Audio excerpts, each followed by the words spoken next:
9.5 కేజీలు చేప ఇంకా లైవ్ ఇది చూస్తారు కదా ఏ విధంగా అయితే కొట్టుకుందో. సో ఈ చేప ఏంటంటే ఒకటే షేరింగ్.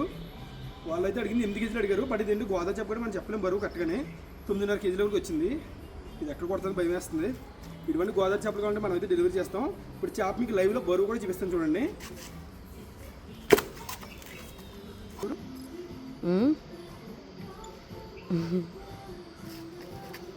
పడుతుంది బరువు ఎంత వచ్చింది? 9.6 9.7. చేప అయితే లైవ్ చెప్పాను కదా మీకు. యానం గోదావరిలో ఏంటంటే వేలంపాట టైంకి చేపలు అవి ఉంటే వాళ్ళకి అయితే డబ్బులు అయితే కొంచెం ఎక్కువ వస్తాయి కాబట్టి చేపను బ్రతికుండి వేలంపాట అయితే తీసుకొస్తారు. సో మనం అక్కడే వేలంపాటలో అయితే చేప తీసుకున్నాం.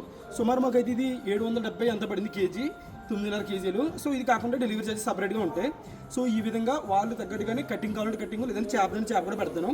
సో మనకి ఇచ్చిన ఆర్డర్ ఏంటంటే చేప కటింగ్ చేసి నీట్గా పార్సల్ చేయమన్నారు.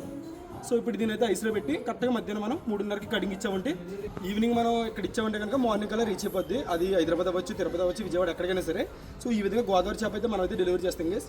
ఎవరికైనా కావాలంటే కనుక పైన అయితే డిస్ప్లే అవుతుంది కదా, ఆ నెంబర్ అయితే కాంటాక్ట్ అవ్వండి. మనం అయితే ఎక్కడికైనా డెలివరీ చేస్తాం. ఇది మ్యాటర్ గైస్.